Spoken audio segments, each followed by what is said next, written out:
Buenas tardes, mi nombre es Agustín, soy alumno de la materia Diseño, Evaluación y Gestión de Proyectos a cargo de los docentes Verónica Pepe y Federico Tedesco. Voy a hablar sobre la simulación de Monte Carlo perteneciente a la unidad número 7, análisis de riesgo y sensibilidad. Vamos a empezar con una pequeña introducción teórica.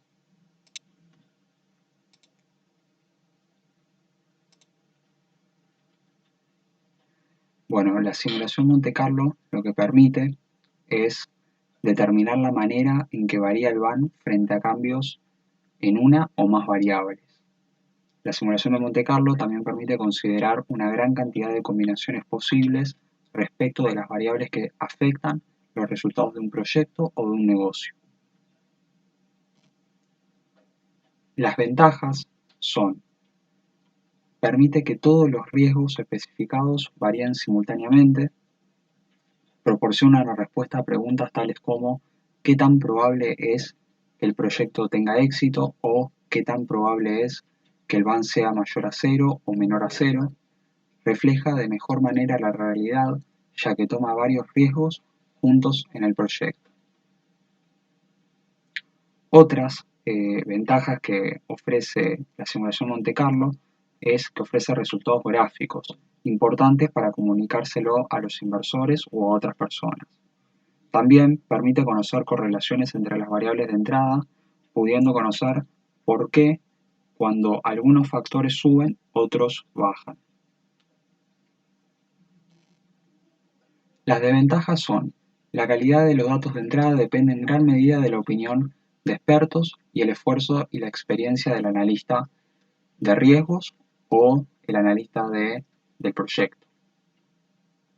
También los datos de entrada dependen en gran medida de la información disponible. Si no hay información disponible, se debe recurrir a la opinión de expertos y obviamente a la experiencia del analista del proyecto o el analista de riesgo.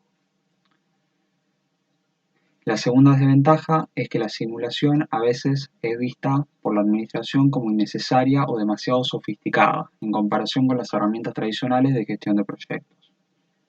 También la simulación de Monte Carlo requiere software especializado que debe ser aprendido, y eso puede generar una barrera para su uso.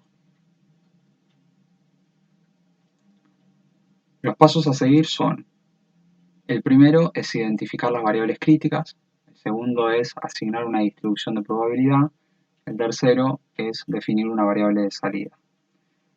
En cuanto a las variables críticas, lo que podemos decir es que debemos tener en cuenta que estas variables críticas son de naturaleza riesgosa y por lo tanto pueden comportarse de una manera distinta a lo que uno espera. Estas variables pueden ser, por ejemplo, el precio, los ingresos, los costos. Si los costos estuvieran asociados al tipo de cambio, podría ser el tipo de cambio, entre otras. En cuanto al asignar una distribución de probabilidad, lo que se puede decir es que si la variable de, la variable de riesgo o la variable crítica tiene datos históricos, conviene adecuar esos datos a la distribución y no basarse simplemente en una opinión. En caso de que no se cuente con datos históricos, lo recomendable es basarse en opiniones de expertos. Y en caso de que no se tenga ninguna de las dos, ni la opinión de expertos ni datos históricos, lo recomendable es utilizar tres distribuciones que son las más comunes, que son la distribución normal, ya que muchas variables críticas presentan ese comportamiento. Luego también puede ser la triangular, si consideramos que la variable puede tomar pocos valores, y luego la uniforme, que se considera que todos los valores tienen la misma probabilidad de concurrencia. Para hacer el ejemplo práctico, vamos a utilizar un complemento de Excel, que es Risk Simulator, que consiste en 5 pasos. El primero es crear un nuevo perfil, el segundo es definir las variables críticas o de entrada con su respectiva distribución, el paso 3 es definir un pronóstico de salida y el paso 4 simular y el último paso analizar los resultados. Bueno, una definición de distribución de probabilidad es que la distribución de probabilidad es la asignación de probabilidades de ocurrencia de una variable sobre un rango de valores que pueden ser discretos o continuos. Discretos podría ser, por ejemplo, unidades vendidas y continuo podría ser ventas en pesos, por ejemplo. Las tres distribuciones de probabilidad más comunes son la normal, o conocida como curva de campana, en donde el usuario simplemente define la media o valor esperado y una desviación estándar para describir la variación o variabilidad con respecto a la media. Los valores intermedios cercanos a la media tienen normalmente una mayor probabilidad de producirse. Ejemplos de variables que se pueden describir con esta distribución son los índices de inflación y los precios de la energía. Luego tenemos la uniforme, donde todos los valores tienen la misma probabilidad de ocurrencia y el usuario solo tiene que definir el mínimo y el máximo.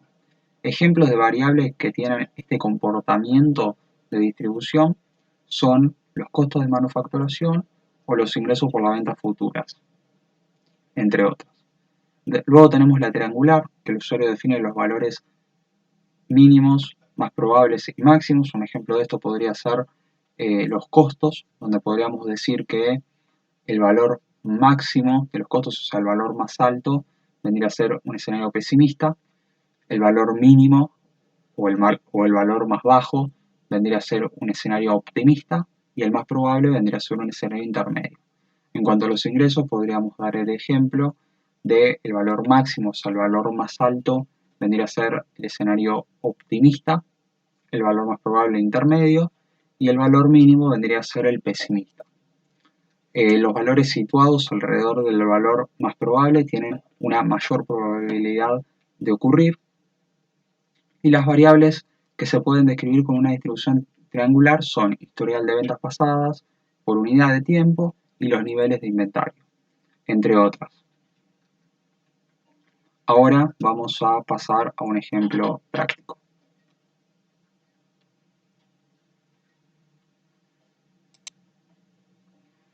Bueno, como podemos ver acá tenemos un flujo bastante sencillo en el cual el primer paso es identificar cuáles van a ser nuestras variables críticas.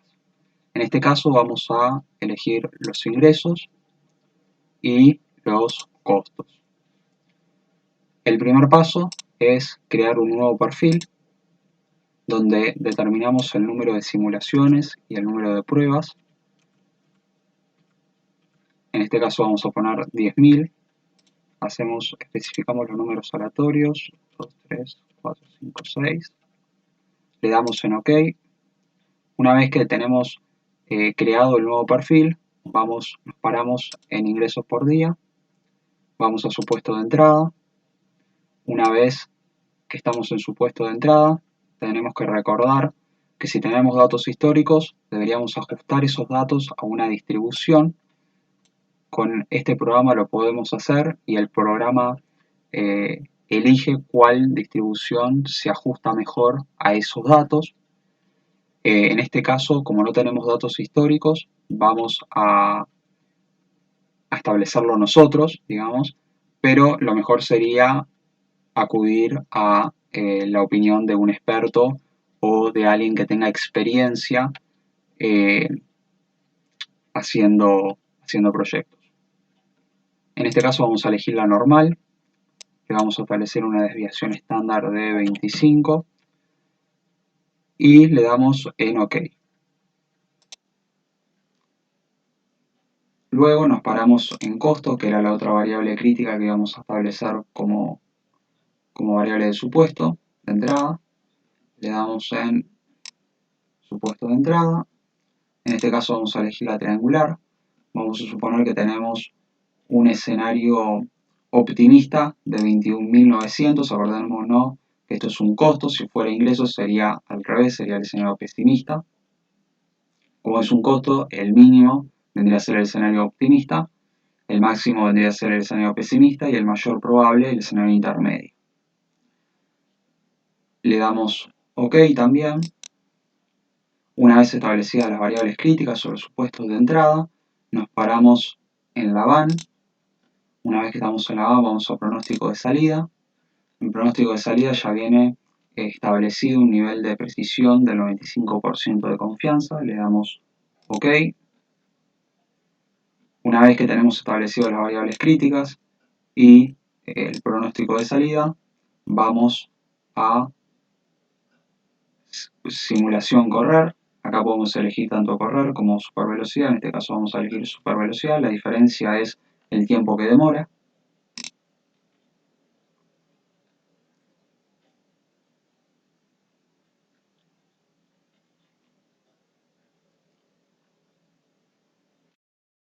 Podemos ver, terminó la simulación y ya nos hizo una distribución de probabilidad y donde podemos efectuar un análisis. Por ejemplo, podemos hacer cuál es la probabilidad de que el avance sea menor a 0.